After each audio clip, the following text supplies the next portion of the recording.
اور اس لیے کچھ نہیں کر سکے کہ ہماری انٹرنیشنل برادری میں کوئی اوقات ہی نہیں ہے، ہماری کوئی سنتا ہی نہیں ہے اور ہمیں کوئی سیریس لیتا ہی نہیں ہے۔ اور اس کی وجہ یہ ہے کہ یہ ہاؤس جو ہے ڈیوائیڈڈ ہے، اور یہ ایک ایسے پرائم منسٹر کی سٹیٹمنٹ تھی جس کو کہ اس وقت اپنے ہائیلی ڈیوائیڈڈ بلکہ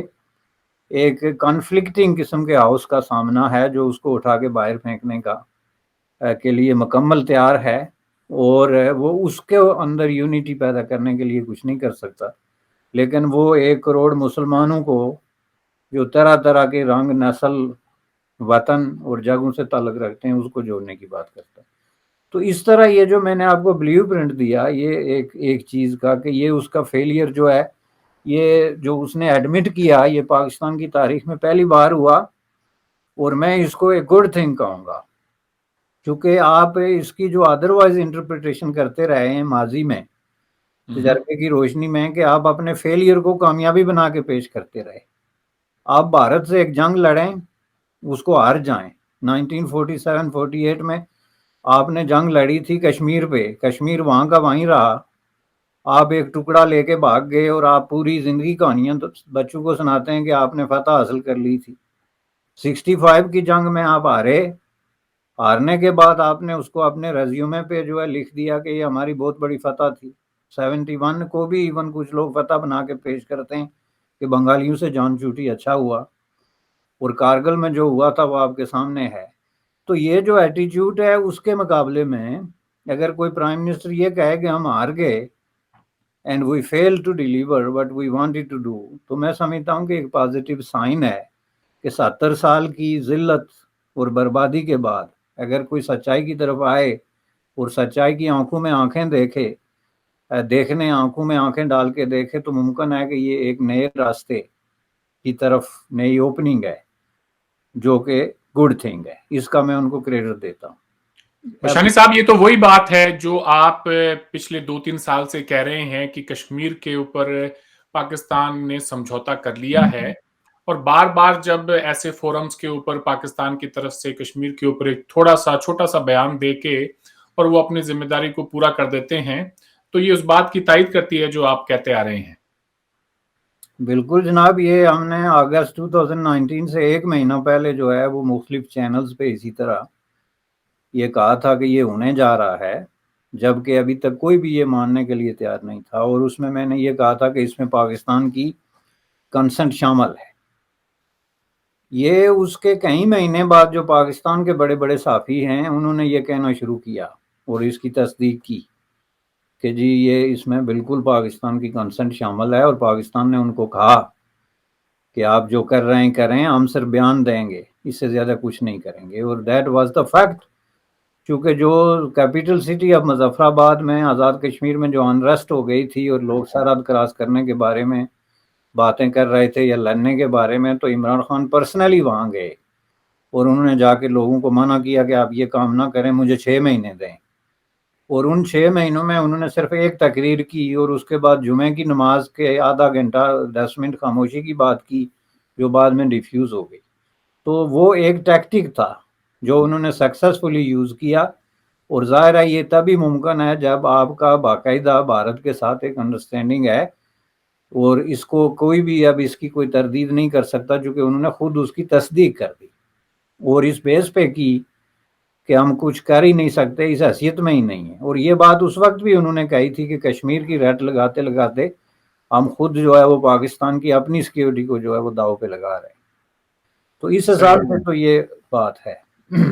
ٹھیک ہے، چلیں آگے بڑھتے ہیں، میں بات کرتے ہیں جموں کشمیر کے اندر گلف کنٹریز کے انویسٹمنٹ فورم کی۔ تو ایک تو آپ ہمیں یہ بتائیں کہ کتنا سگنیفیکنٹ تھا یہ فورم ایک ایسے وقت میں جب اسلام آباد کے اندر انہی گلف کنٹریز کے فارن منسٹرز بیٹھے ہوئے تھے، لیکن ان کے انویسٹرز ہیں وہ انڈیا میں بیٹھے ہوئے تھے۔ تو اگر میں صحیح معنوں میں دیکھوں تو یہاں پہ جیت تو انڈیا کی ہوئی ہے، کیونکہ ان کو بہت بڑی انویسٹمنٹ ملی ہے، اور پاکستان کے اندر سوائے لاروں کے اور ناروں کے اور کچھ بھی نہیں بنا۔ دیکھیں دونوں اپنی اپنی پالیسیوں پہ قائم ہے اور ان کا ریفلیکشن ہے جو کچھ ہوا۔ پہلے آپ یہ سمجھیں کہ او آئی سی ہے کیا۔ او آئی سی جو ہے اس میں جو کچھ ہے یہ سعودی عرب ہے یا گلف کنٹریز ہیں۔ ٹھیک ہے نا, اگر آپ ان کو نکال دیں تو O I C is nothing, even not something mentionable. اس کی لیڈرشپ, اس کی فائنینسنگ جو ہے وہ سعودی عربیہ کے پاس ہے, اس کے ہیڈ کوارٹرز سعودی عربیہ کے ہیں, اس کی سارا جو کچھ بھی ہے, اور گلف کنٹریز بغیر سعودی عربیہ کے کچھ نہیں ہیں. تو گلف کنٹریز سے یہ کوئی غلطی نہیں ہو گئی انجانے میں کہ انہوں نے اپنے فارن منسٹر اسلام آباد میں او آئی سی میں بھیج دیے, اور اپنے بڑے بڑے انویسٹر جو 70,000 ارب روپے کی انویسٹمنٹ کے لیے تیار ہیں ان کو جموں کشمیر میں بھیج دیا. یہ از ناٹ جسٹ اے کو انسیڈنٹ اور is not just a kind of کوئی مس انڈرسٹینڈنگ, یہ ایک باقاعدہ میسج ہے. اور میسج یہ ہے کہ عرب کنٹریز نے جو کہ او آئی سی کی مالک ہیں, انہوں نے یہ ڈیسائیڈ کر لیا کہ جموں کشمیر جو ہے state of the former state of Jammu and Kashmir, جو کہ اب جو ہے یونین ٹیریٹوریز آف انڈیا ہیں, وہ ڈسپیوٹیڈ ایریا نہیں ہیں, چونکہ وہ لوگ جو ہیں وہ کوئی ولی اللہ نہیں ہیں یا کوئی وہ ثواب کمانے والی ہستیاں نہیں ہیں, وہ ہیں باقاعدہ انویسٹر جن کے اپنے فائنینشیل کیلکولیشنز ہیں, جن کے نفع نقصان کے معاملات ہیں, اور وہ اتنی بڑی رقم کسی ایسی جگہ پہ لگانے کے لیے تیار نہیں ہیں جہاں پہ وہ یہ سمجھتے ہوں کہ یہ ڈسپیوٹڈ ٹیریٹوری ہے اور اس کے فیوچر کے بارے میں ابھی ڈیسیجن ہونا باقی ہے, یا انہیں کوئی اس کی سٹیبلٹی پہ یا فیوچر کی جو اس کی وائبلٹی ہے اس پہ کوئی شک ہو, تو وہ ایسا کرنے کے لیے تیار نہیں. تو یہ انہوں نے میسج دیا. اٹ کوڈ بھی ایک کو انسیڈنٹ کہ یہ پہلے سے ارینج ہوئی ہو میٹنگ, یہ میں نہیں کہتا کہ جو ٹائمنگ ہے, لیکن یہ میسج جو ہے اس پہ کسی طرح کی شک کی کوئی گنجائش نہیں ہے. دوسرا جو رویہ ان کا پاکستان میں رہا ہے او آئی سی کا, اس میں سعودی عربیہ اور ترکی جو ہے وہ پریڈ میں شمولیت کے بغیر ہی چلے گئے. افغانستان تو اس میں پارٹیسپیٹ ہی نہیں کیا, ایران نے پارٹیسپیٹ ہی نہیں کیا. تو اس میں پاکستان کو سوائے کوئلوں کی دلالی کے اور ملا کچھ نہیں. اور کوئلوں کی دلالی کیا ہے, چین کا جو ہے خصوصی مہمان خصوصی کا status as a special guest, تو وہ جو انہوں نے بلایا جس کا مطلب یہ تھا کہ انہوں نے ایک بروکر کا رول پلے کیا چین کو انٹروڈیوس کرانے میں اسلامی دنیا کے لیڈر کی حیثیت سے, کہ جی یہ جو کولڈ وار چل رہی ہے اس میں ظاہر ہے دنیا تیزی سے بدل رہی ہے اور نئی صف بندیاں ہو رہی ہیں. صف بندیوں کا مطلب ہے نیو الائنمنٹ جو ہے اسٹریٹجک اینڈ پولیٹیکل. تو اس کے اندر جو ہے انہوں نے چین کو ایک رول دیا ہے کہ چین ان کو ریپرزینٹ کرتا ہے. دیٹ ریمائنڈز می, جو ہسٹوریکل ڈیولپمنٹ ہوتی تھی, ایفرو ایشین فورم تھا ایک, جس پہ ایک بہت بڑی لمبی جدوجہد ہوئی تھی کولڈ وار کے دوران کہ یہ فورم کس کے ساتھ ہے, سوویت یونین کے ساتھ ہے یا یونائٹڈ اسٹیٹ آف امریکہ کے ساتھ. اور اس میں جو پالیٹکس کھیلی جا رہی تھی اور چین اس میں ایک امپارٹنٹ پلیئر کے طور پہ ابھرا تھا, تو وہ بالکل ایگزیکٹلی اس کا ایکشن ری پلے ہے. اور ظاہر ہے کہ چین اپنے طویل تجربے کی روشنی میں ایک رول پلے کر رہا ہے, اور اس کو پاکستان نے as a foot soldier use کیا ہے. اور اس کے لیے پاکستان کو اب اس پہ پرابلم بھی نہیں ہے, چونکہ پرائم منسٹر عمران خان نے اس کے بعد اس کی دوبارہ وضاحت کی کہ یہ بہت امپارٹنٹ ہے کہ میں اپنی خارجہ پالیسی جو ہے اس کو آزاد بنیادوں پہ ترتیب دوں. تو آزاد بنیادوں کا مطلب یہ ہے کہ چین سے قرضے لو اور چین کے دباؤ میں آ کے یہ جو سی پیک اور اس طرح کے دوسرے منصوبے ہیں اس کی وجہ سے اپنے internal issues include Gilgit Baltistan ان پہ بھی غلط اور اتنے بڑے ان وائز قسم کے ڈیسیجن کرو, یہ ساری چیزیں ان کو آزاد پالیسی نہیں کہا جا سکتا. لیکن غالباً عمران خان کے ذہن میں یہ ہے کہ امریکی اثر سے نکل کے ڈراسٹکلی تو ایک دم دوسرے کیمپ میں چلا جانا غالباً ان کے نزدیک آزاد پالیسی ہے, وچ از ناٹ ٹرو. تو یہ ایک بڑی انٹرسٹنگ سچویشن بنی ہے جو کہ ویری انفارچونیٹ ہے, کیونکہ پاکستان کی جو ہسٹری رہی ہے اس نے 70 سالوں میں آزاد پالیسی کے نام پہ امریکی کیمپ میں ایک رول پلے کیا as a very very close, آپ یوں سمجھ لیں کہ الائی کے, جس میں کہ سیٹو سینیٹو بغداد پیکٹ پاکستان امریکہ ملیٹری الائنسز اور امداد وغیرہ, اس کو بھی وہ آزاد پالیسی کہتے تھے. اور اس کے ساتھ ساتھ یہی نہیں بلکہ یہ کہتے تھے کہ نہ صرف پاکستان ایک آزاد اور خود مختار ملک ہے بلکہ وہ انٹرنیشنل آزاد ملکوں کے کیمپ کا حصہ ہے، جس کو آزاد ملک کہتے تھے وہ ورسز سوویت یونین، اور یعنی سوشلزم کے خلاف بے جا قسم کی لڑائی کو، جس کو اب عمران خان نے آج کی تقریر میں بھی یہ تسلیم کیا ہے کہ 79 میں سوویت یونین کے خلاف لڑائی، اور اس کے بعد جو ہے 2000 میں امریکی ایما پہ افغانستان میں ہماری مداخلت بالکل غلط تھی، اور اس کی وجہ سے ہم تباہ و برباد ہوئے۔ تو یہ اگر آپ پرسپیکٹو میں اس کو رکھ کے دیکھیں تو یہ آزاد خارجہ پالیسی نہیں ہے، بلکہ وہ ایک کیمپ سے نکل کے دوسرے کیمپ کا حصہ بن رہے ہیں، اور میں سمجھتا ہوں کہ this is a decision of a big loser. وہ جو ہوتا ہے نا سیلف ڈسٹرکٹیو قسم کی کوئی شخص جو کہ کچھ کر لیں آپ اس کے ساتھ، وہ گھما پھرا کے وہی کام کرے گا جو اس کے اپنے مفادات کے خلاف ہوگا۔ That is the situation of Pakistan right now. چین کے فارن منسٹر وینگ یی کے بیان کو آپ کس طرح سے دیکھتے ہیں؟ انہوں نے یہ کہا کہ کشمیر پر ہمارے جو اسلامک فرینڈز نے بات کہی ہے، چائنا بھی اسی ہوپ کو، اسی بات کو مانتا ہے، جس پر انڈیا نے آبجیکشن کیا۔ So how do you see Chinese foreign minister remarks? دیکھیں جی، وہ جہاں پہ وہاں بیٹھے ہوئے تھے وہاں پہ انہوں نے اس طرح کوئی ریمارکس تو دینا تھا، لیکن چین کی جو پالیسی ہے کشمیر پہ یہ ایک الگ چیپٹر ہے اور بڑا لینتھی چیپٹر ہے، لیکن ایک بات کلیئر ہے کہ وہ الٹیمیٹلی آگے پیچھے جو بیان دیتے رہتے ہیں، انہوں نے بہت بڑی مداخلت بھی کی کشمیر کے پرابلم میں، اور مداخلت کی وجہ یہ ہے کہ چین نے کشمیر کا ایک بہت بڑا حصہ جو ہے اس پہ قابض ہے، جو کہ رقبے کے اعتبار سے کسی طرح بھی جو ہے وہ ایک قابل لحاظ قسم کی جو ہے بے شک آبادی کم ہو، جس میں علاقے جو پاکستان نے اس کو دیے 60s میں، یا انڈیا کے ساتھ لڑائی میں جو علاقے انہوں نے لیے، تو یہ ایک بہت بڑی لینڈ ماس ہے جس کی وجہ سے چین جو ہے وہ اس میں مداخلت کرتا ہے۔ ظاہر ہے کہ آخر میں چین جو مشورہ دیتا ہے وہ یہی دیتا ہے کہ جی انڈیا اور پاکستان باہمی گفتگو کے ذریعے اس مسئلے کو حل کریں، اور آپ دیکھیں گے کہ جب یہ واپس جا کے کسی آزاد فورم پہ سٹیٹمنٹ دیں گے وہ یہی دیں گے کہ پاکستان اور انڈیا نیگوشیٹ کریں اور مسئلے کو حل کریں۔ تو اس لیے میں اس کو زیادہ اہم نہیں سمجھتا، میں اس بات کو اہم سمجھتا ہوں کہ چین کا ایک بہت بڑا بریک تھرو ہوا ہے کہ ایک فورم پہ ان کو ایز اے چیف گیسٹ بلایا گیا، حالانکہ وہ کسی بھی حوالے سے کوئی جسٹیفیکیشن نہ تو چین کے اندر مسلمانوں کی اتنی بڑی پاپولیشن ہے، اور جو پاپولیشن ہے بھی اس کے بارے میں ظاہر ہے کہ عام تاثر یہ ہے کہ وہ وکٹمائزڈ ہے اور وہ کیمپوں میں قید ہے ری ایجوکیشن کے نام پہ، یا ان کے انسانی حقوق جو ہیں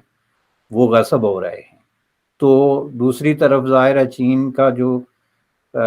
ہیڈ آف دی اسٹیٹ ہے وہ بھی کوئی مسلمان نہیں ہے، جو کرائیٹیریا ہے اسلامک کوآپریشن کا۔ تو اس حساب سے اگر آپ نے کوئی یہ لیکھنا تھا کہ کوئی علاقائی پاور ہے تو اس میں پھر انڈیا کو بھی انوائٹ کیا جانا چاہیے تھا۔ اس کی دو وجوہات ہیں، ایک تو انڈیا علاقائی پاور میں دوسرے نہیں تو دوسرے نمبر پہ تو آتا ہے، اور تیسرا یہ ہے کہ انڈیا کے اندر ایک بہت بڑی پاپولیشن مسلمانوں کی ہے، اور یہ جو فورم ہے از آل اباؤٹ مسلمان، یہ کوئی مسلمان حکمرانوں کا فورم نہیں ہے، بلکہ اسلامک کوآپریشن کا مطلب یہ ہے کہ جہاں کہیں بھی دنیا میں مسلمان ہیں ان کے بارے میں اگر کوئی ویلفیئر ان کی یا ان کی ثقافت یا جو بھی ان کی وہ ضرورت ہے اس کے بارے میں، تو میں سمجھتا ہوں کہ it was totally out of place, unwarranted, اور ایک بہت بڑا جو ہے اپنے پاؤں پہ کلاڑی ماری ہے پاکستان نے، اور یہی وجہ ہے کہ سعودی عرب اور ترکی وغیرہ جو ہیں وہ اس معاملے میں کوئی بہت زیادہ خوش نہیں تھے، اور آپ اس کی امپلیکیشنز دیکھیں گے کیونکہ کولڈ وار کے دور میں جو کہ اب ایک طرح کی ہارڈ وار کی شکل اختیار کر رہی ہے چین کے جو ہے وہ یوکرین کے سٹینڈ کے حوالے سے، تو اس میں سمجھتا ہوں کہ ایک بہت بڑی یہ جو ہے وہ ایک قدم ہے، اور یہ قدم عمران خان کے اس دعوے سے قطعاً مطابقت نہیں رکھتا کہ میں آزاد خارجہ پالیسی کے پیچھے دوڑ رہا ہوں، جو ان کے دن بہ دن گہرے ہوتے ہوئے جو کانفلکٹس ہیں اور تضادات ہیں اس کو ریفلیکٹ کرتا ہے۔ صحیح۔ پاکستان میں عمران خان کی حکومت کافی مشکل میں گھری ہوئی ہے۔ اب آج پارلیمنٹ کے اندر اجلاس بلایا جائے گا جس میں یہ فیصلہ ہوگا کہ عمران خان اپنے نمبرز پورے کر پاتے ہیں یا نہیں۔